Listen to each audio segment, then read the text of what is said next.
Thank you, everyone, for coming along to listen to us do our shocking prediction today. So there's been a lot of talk about AI today, perhaps unsurprisingly. But if everyone just closed their eyes for, 5 seconds and just imagined what they think AI actually looks like.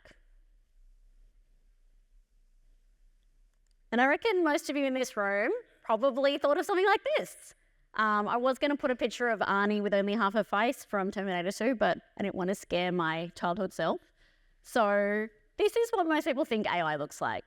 What AI actually looks like is this: a massive data center in the middle of the US, and that's because AI is about building that infrastructure layer. Rows and rows of computers, and that takes an incredible amount of power. It takes an incredible amount of computing power, but actual power as well. And the cost of running AI-driven searches is just going up and up. If we look at this chart here, ChatGPT actually takes 10 times the amount of energy to do the same search as a traditional Google search. And then an AI-powered Google search takes 30 times the amount of power. So there is this power impost associated with the growth of AI.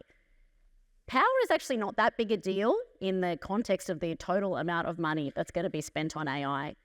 Power is a small part of the value chain there, but it's an important part of the incremental energy demands that our society is going to be facing. But it's actually small in the scheme of things. Data centers are 4% of our energy load. And yes, they're growing at 25%, but there is all of these other imposts on our energy load as well.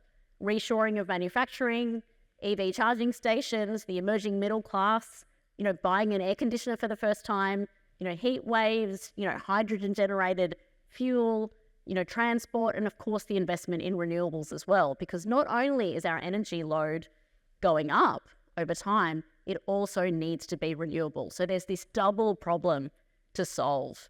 And the solution is going to demand more power off of us. This is going to drive a huge scale of investment. So yes, AI hardware, which the whole market is enamored with, is going to be a huge investment cycle, $2 trillion through the 2027. But that scale of investment is dwarfed by the amount of investment required in the energy transition, not only in the US, also in Europe and in China as well. That cumulatively is $18 trillion over the same time period that these economies are going to need to invest. And that's only to reduce our carbon footprint by 25%. That's not even going the whole way to 2050. How is this going to play out? So the energy transition will be the investment cycle to power the next decade. As much as we are enamored with AI, this cycle is bigger and it's durable and it's happening right now. Who's going to do the heavy lifting here? This is probably news to nobody, this chart. It is going to be through wind and through solar. Right now, wind and solar are 9% of our energy supply. That's going to grow to over 20% by the end of the decade. It's going to grow to over 50% by 2050. And that's going to usurp, coal, obviously, which is 20% of our energy load today. And the other thing to consider here is that it is backed by government policy. Fiscal spending is incentivizing companies to invest behind this shift. You can see this as an example in the US market in particular. But the other element of this is that government policy is incentivizing corporates to invest as well. And our very favorite AI companies are actually establishing power purchasing agreements to fuel the investment in renewables as well. So this is happening not only backed by corporates, but by governments as well.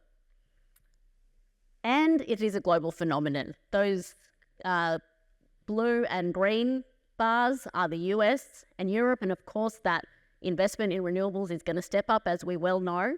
But you can see that's actually dwarfed by the red bars there, the Chinese bars. This is an example for Xi Jinping to demonstrate to the world the power of that central party control, harnessing the sun from the Gobi, the wind from their mountains, the water power from the Yangtze, and creating an end-to-end grid of baseload power in China. And they're actually going to get to 40% renewable by the end of 2025, which is just an incredible statistic. As you can see, that shift is blowing, the EU in particular out of the water.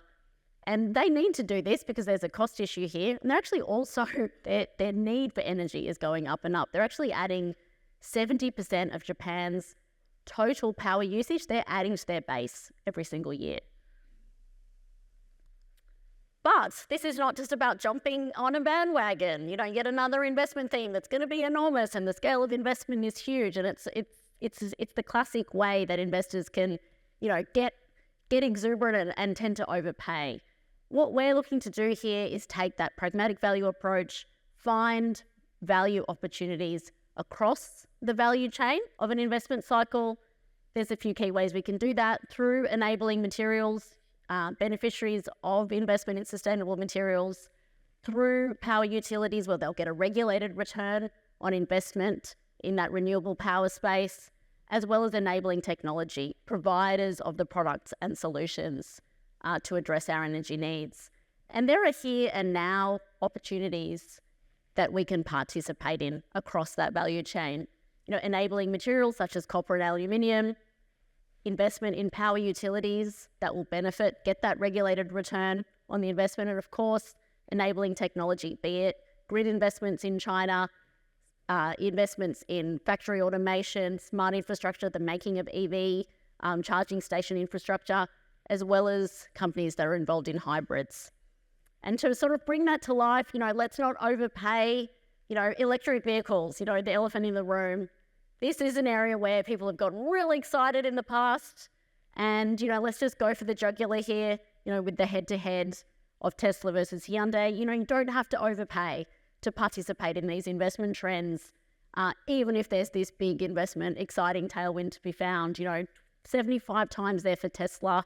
What an egregious multiple to pay for an EV-only company, losing market share in the US, participating in the bloodbath that is the Chinese EV market, facing margin pressure from reducing their prices and that increased competition. And of course, their supreme leader, there's no corporate governance to speak of.